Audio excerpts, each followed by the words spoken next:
From CBS News Bay Area, this is the Morning Edition. Good Saturday morning and welcome back. I'm Max Darrow. Here's what's ahead on our Saturday showcase. Our first topic this hour is the elements. Think earth, wind, and fire. In a moment, we'll head to the beach, where Itai Hod shows us one artist using the sand as his canvas. And speaking of waves, we'll take you down to Pacifica, where one smart surfer is giving new meaning to the term artificial intelligence. But first, to Santa Clara, and a park ranger learning to fight fire with fire. Here's Mary Lee.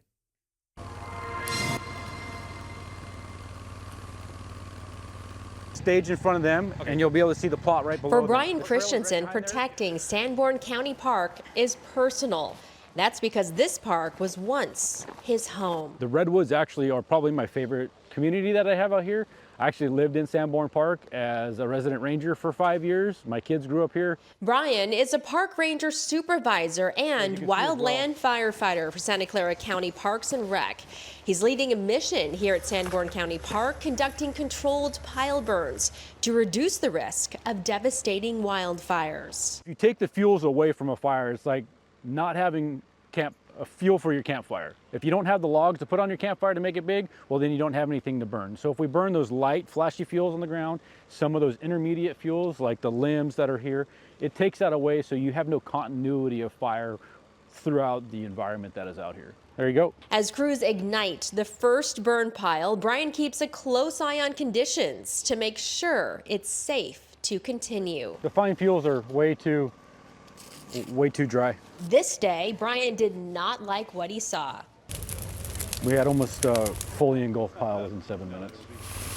We ultimately have to say no and move on.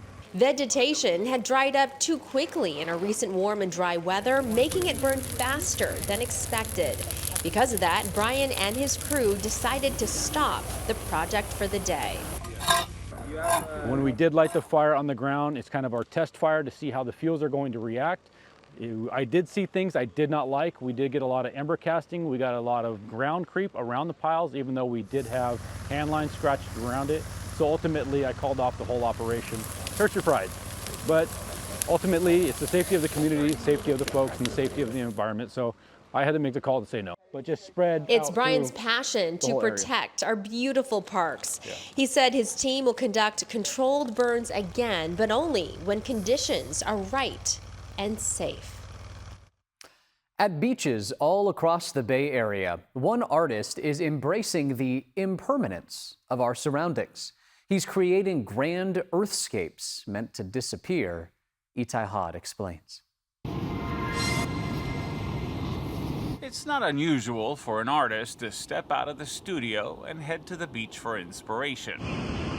But Andres Amador never heads back, because for him, the beach is the studio. It's a huge, enormous canvas. While most artists hope to make something that lasts forever, Amador spends his days creating masterpieces he knows will be gone by lunch. I can create an artwork, it gets washed away, I can come back the next day and do another one. He calls them earthscapes, massive designs as wide as football fields, visible only from above, and only until the tide clocks in. For the last 2 decades, his art has stretched from New Zealand to South Africa to Ireland, but he doesn't always do it alone. He'll post a time and a place. When people show up, he'll hand them a rake and a theme. Today, the theme is What Brings You Joy? For Irma Perez, a former teacher from San Francisco, joy means letting go of expectations. I'm not an artist, but I can come and create something and release it. For most people, joy looked like a sun or a musical note. As for me... What has your spirit feeling? Joyful. Joyful, yeah. Pasta. Pasta? Yeah. Hey, okay. Oh, I love it. Maybe something like this. After planning out the noodles and the sauce, we started raking. The results? Slightly undercooked.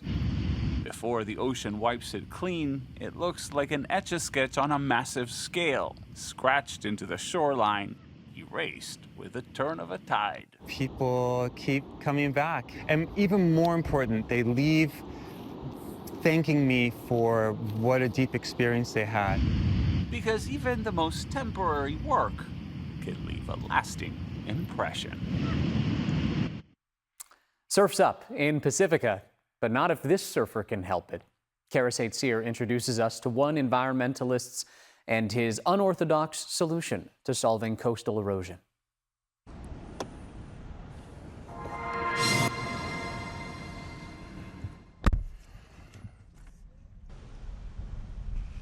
You know, it's interesting. Back in the 60s, they didn't take as good a care of the beaches as they do now. Robert's been riding waves for nearly 60 years. The 81-year-old has hung up the board, but not his passion for the beach. And he says Sharp Park Beach in Pacifica isn't what it used to be. A lot of it has gone away. All the beaches in California are starving for sand. He estimates the shoreline is losing 1 to 2 feet of sand each year. See, there's no beach up there. Pacifica City Council recently approved plans to move forward with an $80 million seawall project. When they build the walls like that, it makes the beach go away. Coughlin argues there's a better way forward. We want to expand the beach. And if we put a reef out here, that'll stop the sand from moving away so quickly. Coughlin and 4 other environmental activists drafted a proposal asking the city to build an artificial reef near the northern side of the Pacifica Municipal Pier. Right out here. The reef would break up waves before they hit the seawall, keep sand in place, and even help kelp grow. Coughlin says the tourist economy would benefit too. We want to expand the beach. And if we put a reef out here, that'll stop the sand from moving away so quickly. The plan comes in at the same cost of the newly approved seawall project. One reef would cost at least $80 million, a figure that nearly doubles the city budget. The city of Pacifica cannot fund it alone. Sue Beckmeyer is the mayor of Pacifica. She says the city already relies on federal, state, city, and grants to manage the seawall project. It really has to be everybody coming together. Federal grants that are available to us often look for a match, sometimes up to 35 or 50%. So we have to find the right combination where everybody has a part to play. But Coughlin says time is of the essence. You can see the pier going out. The beach won't wait forever. We need bold, dynamic action. That's what we're proposing, is bold, dynamic action. An action aiming at restoring the beach while saving homes in the process. First Alert meteorologist Zoe Mintz joins us now on this Saturday morning. And Zoe, you wanted to take a look at this particular camera, this view, for a reason, right? Yeah, do you remember earlier, if you've been watching us for a while, we saw the beautiful sunrise. We were talking about how gorgeous the colors were. Yeah. This is the exact same camera view that we were talking about. Not even an hour later. Not even an hour later, how quickly the fog has built in across the Santa Clara Valley. So keep that in mind, a foggy start to our day across a lot of the Bay Area. But this fog, as you can see, it's quick mover. So it's not going to be lasting for, I would say, much longer than about 10 a.m. for most of us, although the Santa Clara Valley and Santa Cruz Mountains are one of those places that the fog is going to stick around for a little bit longer. Even here in San Francisco, the low-hanging fog and cloud coverage is going to begin to lift over the next several hours, although it will continue to thicken, I would say, through about 8 o'clock. Temperatures right now are very comfortable, mild, seasonable for this time of year, sitting in the mid to lower 50s. Even Santa Rosa at 50 degrees right now is above average. They're normally in the mid 40s right now. So about 5 degrees above average for this time of year. And by the afternoon, we're going to be about 5 to 10 degrees below average. So yes, it's a mild start to our day, but do not expect these mild conditions to stick around this afternoon. The cloud coverage is going to keep us a bit cooler. It's going to keep those high temperatures from our inland areas all the way to the coast, a few degrees below average again. Mid to lower 60s inland and then mid 50s closer to our coastal communities. But tomorrow, big warm up is on the way, and by early next week, get ready for mid 80s to return. I'll let you know how long they'll stick around for and when you might have to grab that umbrella again. That'll all be coming up in my full forecast. Back to you. Thank you, Zoe. Still ahead, taking rave reviews to a whole new level. Meet the fashion startup bringing secondhand back. We'll explain after the break.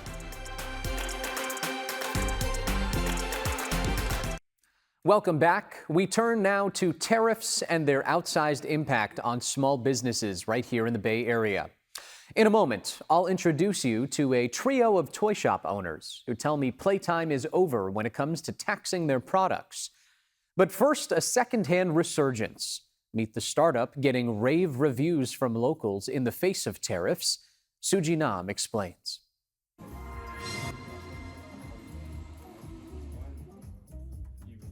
Festival season is Jack Miller's favorite time of the year. Of course, music is part of the fun, but for Miller, it's all about the fashion. Shiny holographic material. We see a lot of like sparkles, sequins doing really well. We have our harness for our gays out there. You're taking a look at some of Miller's collection that he is selling on his online platform, Revival, a secondhand festival clothing marketplace. I was really bothered by this waste inequality that we were seeing around our globe. Miller has a master's degree in environmental science and wanted to find an innovative way for music festival aficionados to come together and buy and sell secondhand clothing. About the item details, including the category. That's when he launched Revival in 2023. Specifically in the festival space, we're seeing about 27 million brand new music festival outfits being purchased every single festival season. And in the midst of festival season, he knows many people are scrambling to buy online right now.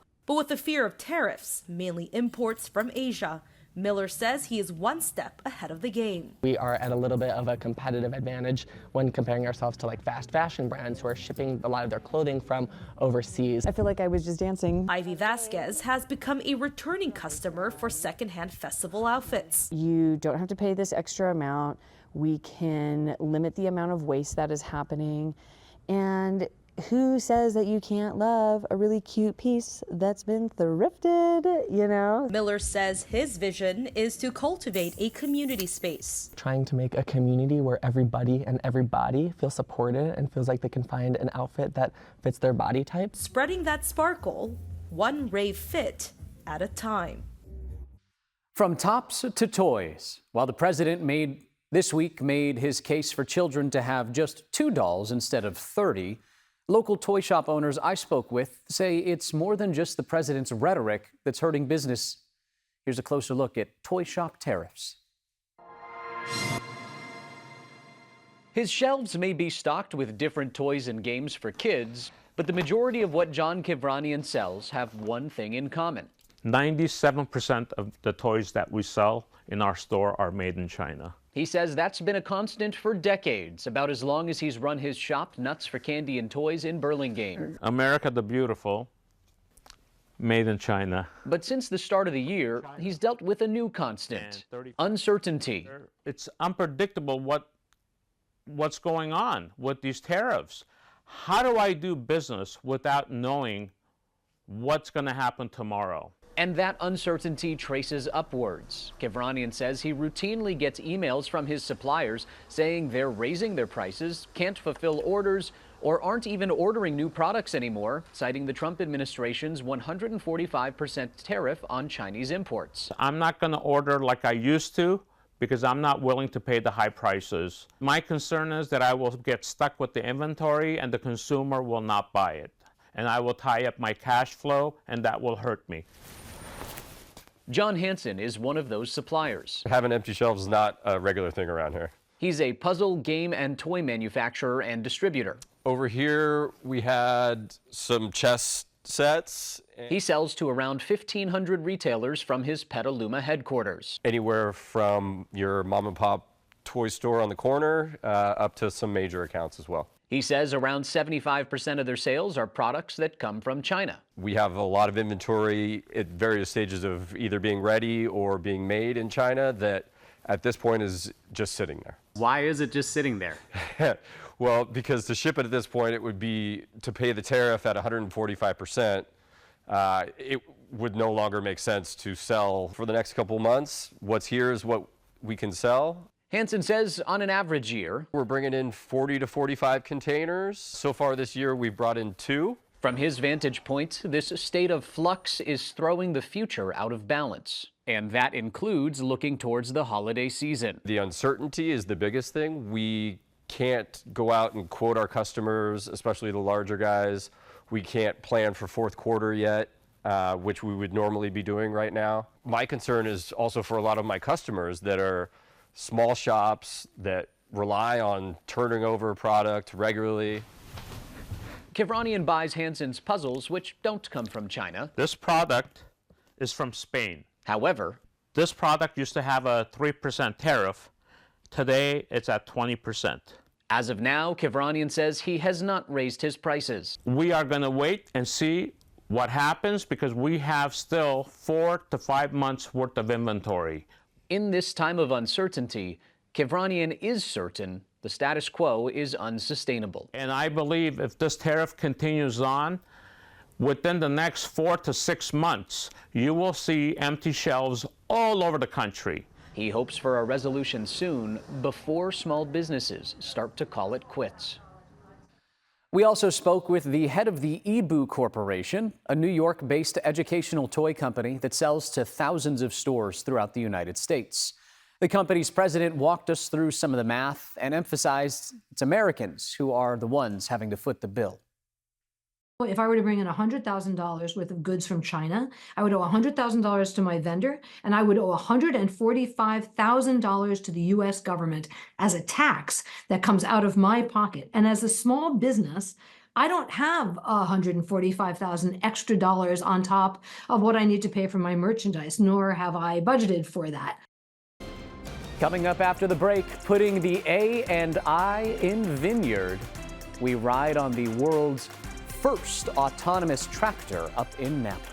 Time now for a look at the morning's top headlines. This morning, search crews are racing against time in San Mateo County to find a missing 79-year-old woman with dementia.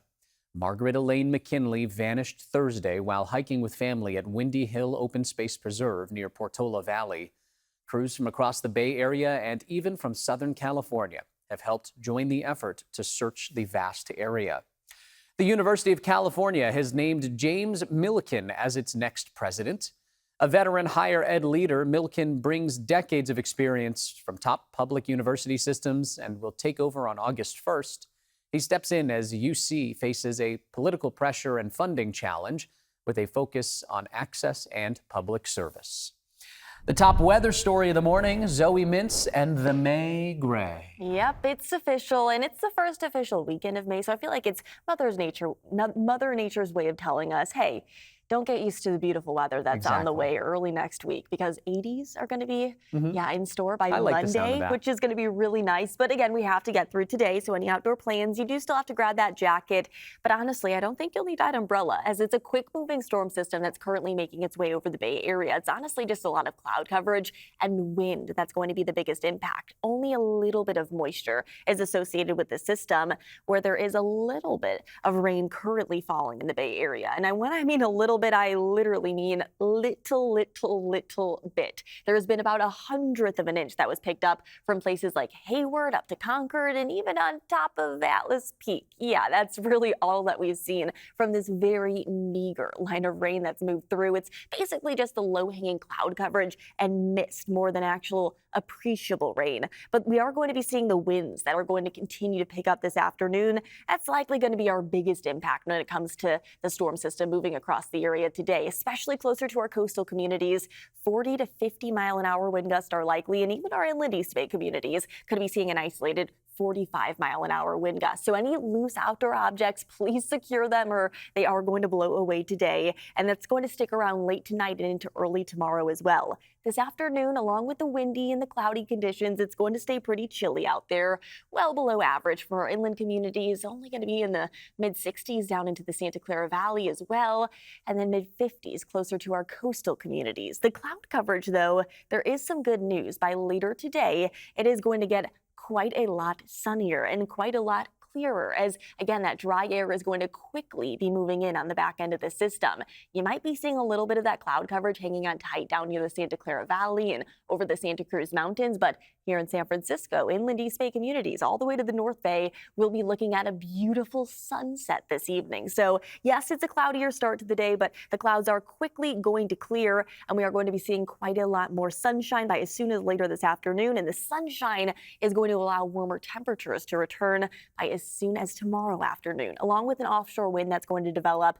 Those highs are going to be back in the 70s from our inland areas down into the Santa Clara Valley, upper 60s around the Bay, mid 60s here in San Francisco, and even our coastal communities are going to be seeing the low 60s. As everybody will be dealing with offshore winds. Offshore winds bring drier air and also bring more sunshine. That's going to stick around into early next week as those offshore winds pick up and allow for even warmer temperatures. Monday is going to be the peak of the heat. As the storm system quickly departs again, drier air, offshore winds developing tomorrow, but they're not going to be nearly as breezy tomorrow afternoon as today. By Monday afternoon, those offshore winds are really going to pick up. So it's going to be a windy and a warm start to our week. And then we'll be seeing those drier air and cooler temperatures arriving after that. So if we do take a look at our 7-day forecast, it's really a lovely one.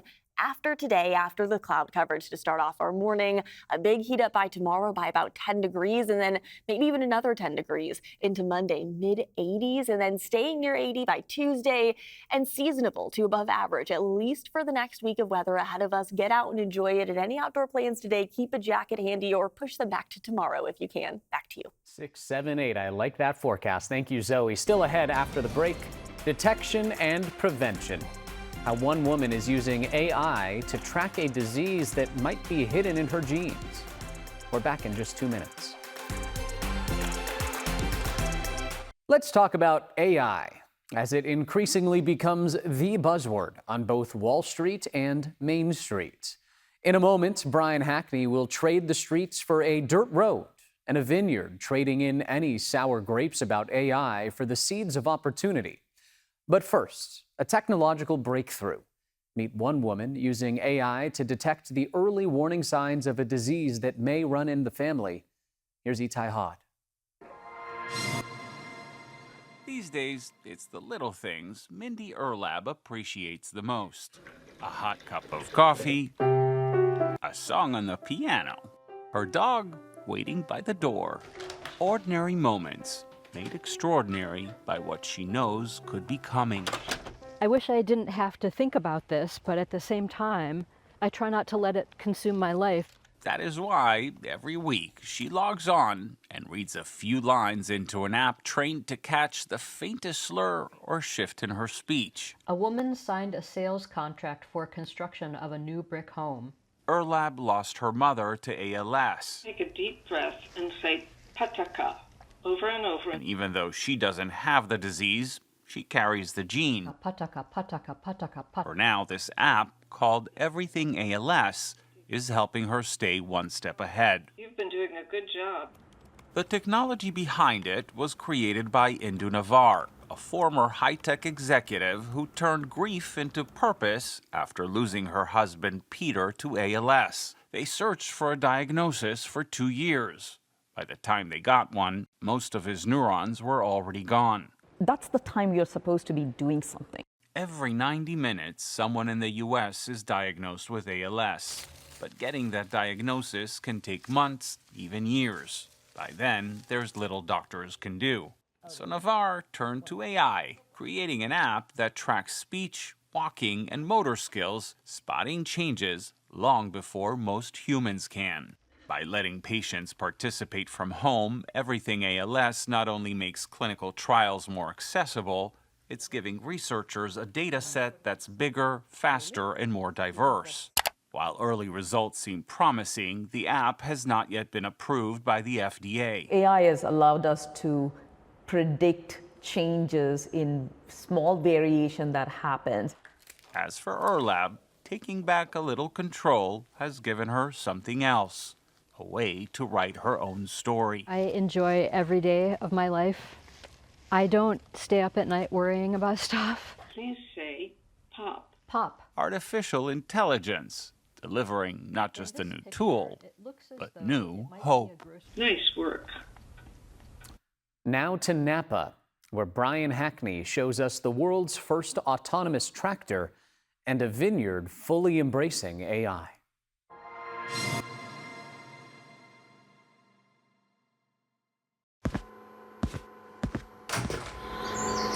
Every time he steps onto his Napa Valley Gamble Estates vineyard, I'm an inveterate tinkerer.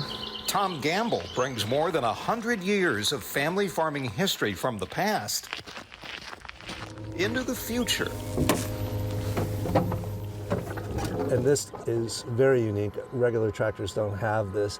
This is not his grandfather's tractor. You can go to your smart screen and you can see if you're in four-wheel drive and turn on the work lights. Like we have smartphones, this is a smart tractor. This is the Monarch Mark V, the world's first electric autonomous tractor. It is a 40 horsepower constant tractor with a battery of 110 kilowatts, lasting us anywhere between 4 to 14 hours worth of work. Fabian Alvarez works for Monarch Tractor. They're made here in Livermore, California. Whoa, that's fantastic. Made in the USA.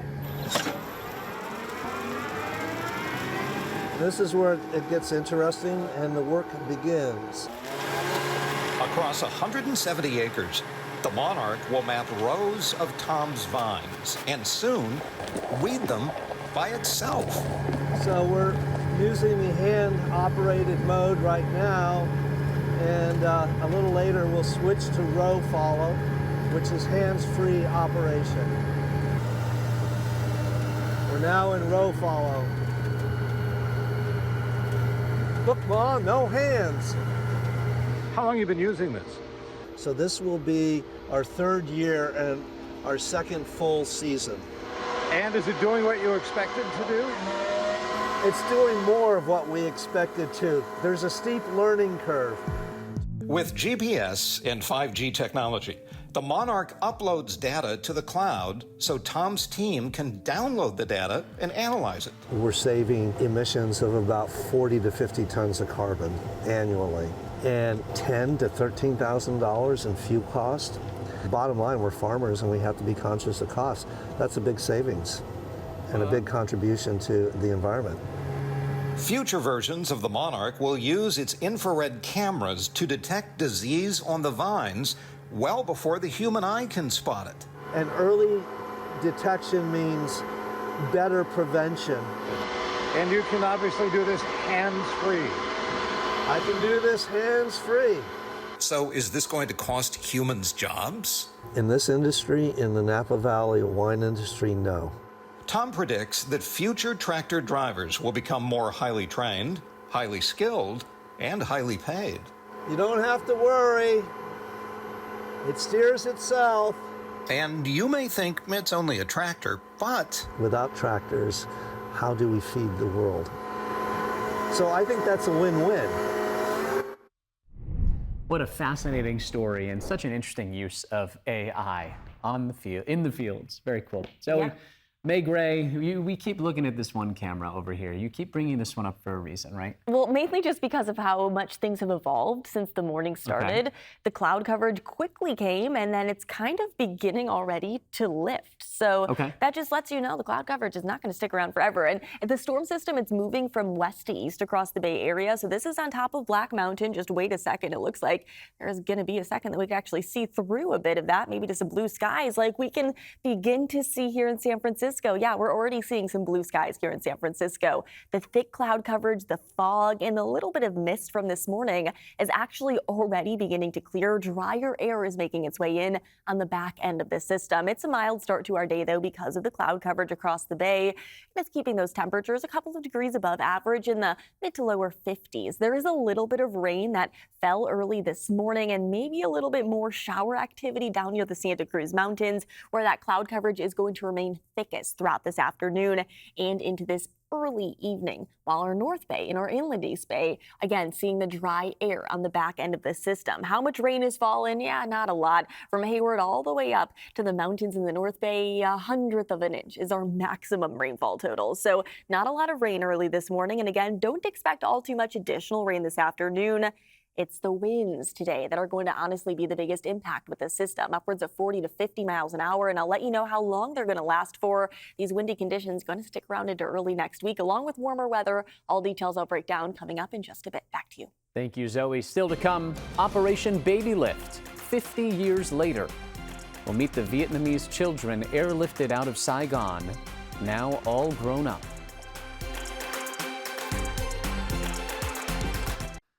This week marks 50 years since the fall of Saigon and the end of the Vietnam War.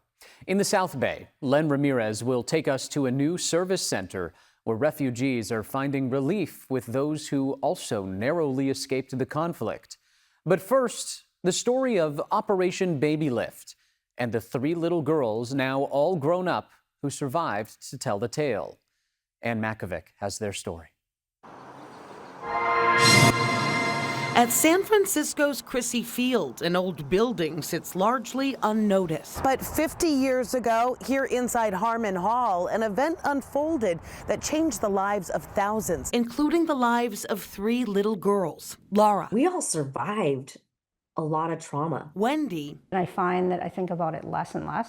And Trisha. The fall of Saigon was happening, and they just said, we got to get everybody out. In April 1975, the 3 arrived at Harmon Hall along with hundreds of other Vietnamese children, all with adoption papers, thanks to a series of historic flights called Operation Baby Lift. President Gerald Ford, who authorized the effort, arrived at SFO to take a baby off the plane. Laura, now a musician, was adopted by a military officer and his wife. All right. Trisha, a teacher, found a new home with a family in Orange County. Try every time. And Wendy, an accomplished photographer, was embraced by a shipbuilder and his wife. We'd heard about the children that needed homes and that we were just so concerned about what was happening over there. You're back on live television again. But the baby lift was not without controversy. At Harmon Hall, as the children were processed, some volunteers spoke Vietnamese with them. They discovered that a significant number of them had families and that they were not orphans. East Bay Attorney Tom Miller immediately filed a class action lawsuit to determine who was eligible for adoption. He says some parents put their kids on planes to save them, hoping to join them later in the U.S. All of this would have been preventable if the U.S. government had operated responsibly right from the very beginning. A judge denied the lawsuit and sealed the records. Years later, international family law expert Ron Koltz did a deeper dive. I discovered widespread misconduct. Koltz researched federal, state, and court records involving the baby lift. She found nearly half of the children arrived with forged or fake identities. I feel a grave sadness. Today, many of the adoptees have turned to DNA tests to uncover their past. Trisha's results had a match. Her biological father had also taken a test. He was searching for 35 years. Laura's parents remain unknown. Initially, I was hoping that one day my parents would see me singing on TV and they would come find me. And we'd live happily ever after. As for Wendy, she had no desire to find any biological relative. To me, that's not important at all. All 3 love their adoptive parents. Wendy is busy with photography. Trisha adopted a daughter. I had a great life with my family. I adopted family. And I survived. But some of the adoptees suffered abuse after arriving in the U.S., including Laura. She now uses her music to help foster and adopted children who have suffered trauma. It's my superpower. And if I can make change with music, with other young adoptees or foster kids or survivors, I would like that. The end of the war was just the beginning for 3 very different women whose stories are still being written. To San Jose now, where refugees displaced by the Vietnam War and now their children are coming together to form a new community 7,000 miles away. Here's Len Ramirez.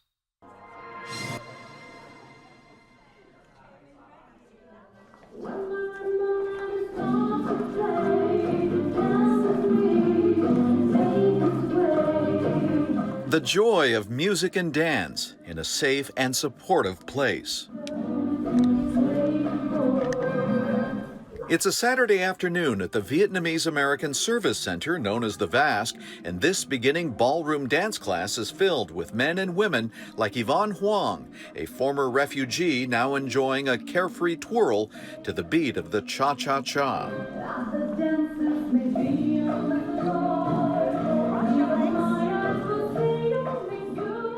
the first facility for Vietnamese. So I was curious. So that's why I become the member. And the people in here very nice. They can help anyone anytime. Even if they cannot speak English, they can help. And that's the whole idea behind the VASC, according to Santa Clara County Supervisor Betty Young, the first supervisor of Vietnamese descent and the center's first program manager and one of its planners. As a county supervisor, my mission is to preserve and expand these services because I know what they can provide. I know what results can be produced. Betty was born in San Jose to parents who escaped Vietnam in the middle of the night on a small boat. This is not an actual photo of my parents, but they were on a boat very much like this. Half of these boats drowned at sea. Half of them made it. The United Nations High Commissioner for Refugees estimates that as many as 400,000 Vietnamese refugees died at sea. Betty's parents made it to a remote island, and then a refugee program helped them resettle in San Jose. They took jobs waiting tables and later in tech manufacturing, which helped the family grow along with Silicon Valley in the 1980s. Betty, who learned English in school, was the family's translator, even though she was just a child. I remember all this because I was translating and helping them fill out their job applications. Her family's experience and hardships are a big reason why she helped lead the effort to create the VASC, which provides culturally relevant services in Vietnamese, English, and Spanish, including a range of educational, health programs, and wellness counseling. 50 years later, there's still a lot of unresolved trauma. And you know, we know now, and I know from working at the county, that unresolved trauma becomes generational trauma. The conversation that happens a lot lately in recent years around the commemoration of the fall of Saigon is, where do we go from here? In the act of remembrance and in the act of memorializing, how do we then shape our future, paying honor to this heritage and history, but also being able to grow our community and grow ourselves in a healthy way with well-being being centered at it.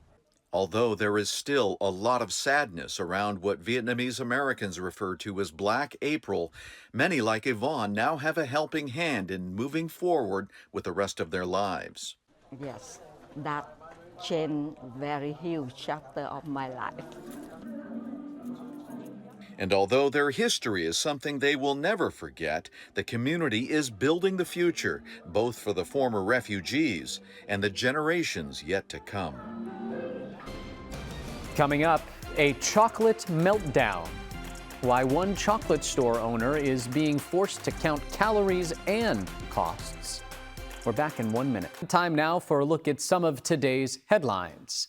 East Palo Alto just secured more than $580,000 to boost its electric vehicle charging network, joining a regional project with several neighboring cities. The city will install 24 new chargers near community hubs like Cooley Landing and City Hall. Construction is expected to begin within the next 2 years. In San Francisco, Golden Gate Park will debut the nation's first public breast cancer memorial garden today. The Bay's memorial honors more than 100 names. It's the park's first new memorial in more than 30 years. Mayor Lurie, city leaders, and advocates are all set to attend the noon ribbon-cutting ceremony. Also happening in Golden Gate Park this evening, the park will host Take Me to the Trees. It's an event to support redwood forest conservation. Guests can enjoy music, food, and nature at the National AIDS Memorial Grove. All of the proceeds go to protect and restore the iconic forests.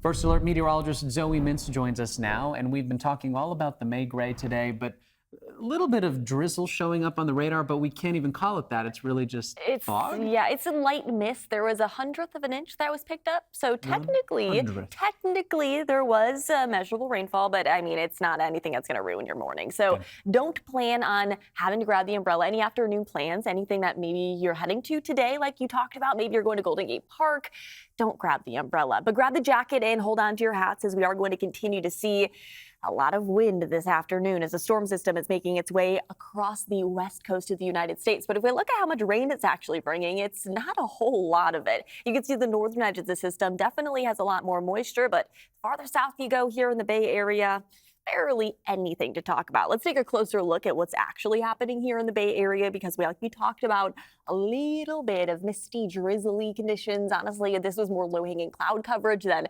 measurable rainfall. But yes, like we said, 1/100th of an inch was picked up from Hayward all the way up to the northern mountains. We are going to continue to see that chance for a little bit more of that activity, especially down near the Santa Cruz Mountains. But honestly, that's really going to be it for the next maybe hour or so.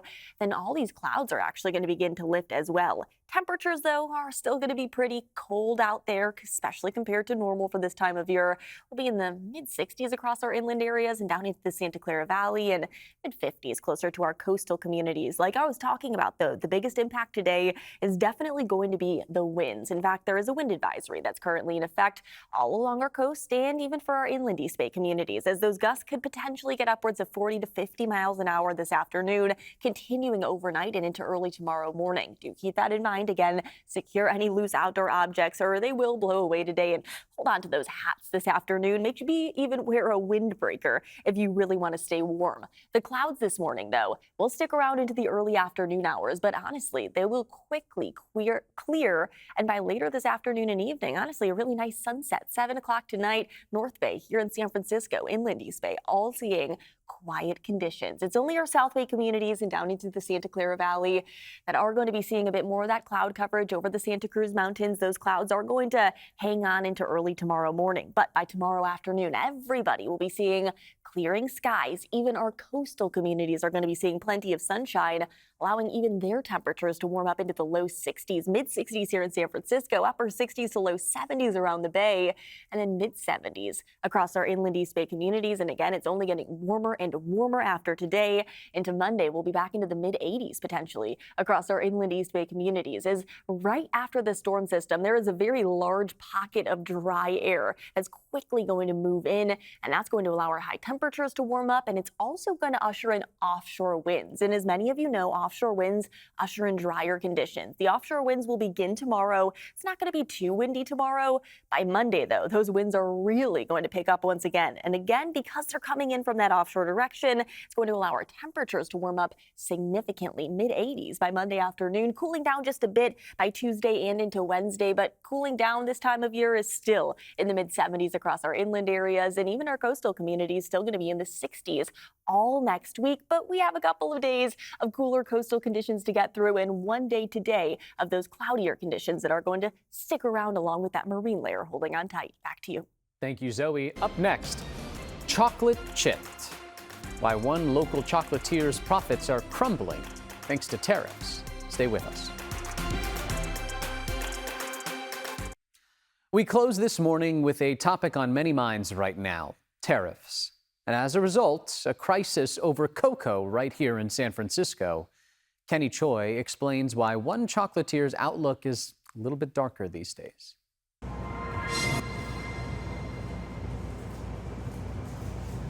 For 24 years, Wendy Liu, who started making chocolate as a teenager out of her family kitchen, has been honing her craft and growing her small business as a chocolatier in San Francisco. Finally, 11 years ago, was able to open up this space here on Folsom Street where we manufacture all the chocolate. We ship all the chocolates from here. Liu says over the last 6 months, her supplier raised the price of cocoa, one of the key chocolate ingredients, by 20%, then 40%, and then an additional 20%. She resisted for as long as she could, but had to raise prices for the first time in 3 years. I've been noticing that consumers are still purchasing, but spending a lot less. The price of cocoa surged in 2024 and this year too. Analysts say the global shortage is driven by climate change and severe weather disruptions. Joseph Balagtas is a professor of agricultural economics. Wholesale prices of cocoa beans were $9,000 US dollars a ton. That's up 4.5 times from 3 years ago. Rising cocoa prices, plus the impact of tariffs on goods from China, like the packaging Sokola chocolatier uses, have made the immediate road ahead bumpy. We don't know if there's going to be any savings now because of tariffs, and we haven't seen what that's going to look like. And so it's hard to say, that we are going to raise our price by X, Y, or Z at this moment. Liu is absorbing as much of the additional cost as possible, and profit margins have thinned. She has avoided layoffs at her Folsom Street and SFO location in Terminal 3, but may have to cut hours for her 10 employees if sales continue to slow down. It's really important to continue to support small businesses in our communities. You know, it could be the difference of people staying open or closing. Lou says many chocolatiers are desperately trying to stay alive and that asking for support is better now before it's too late. And that does it for us this morning. The local news continues tonight at 5 p.m. and streams all day on CBS News Bay Area. We'll see you tomorrow.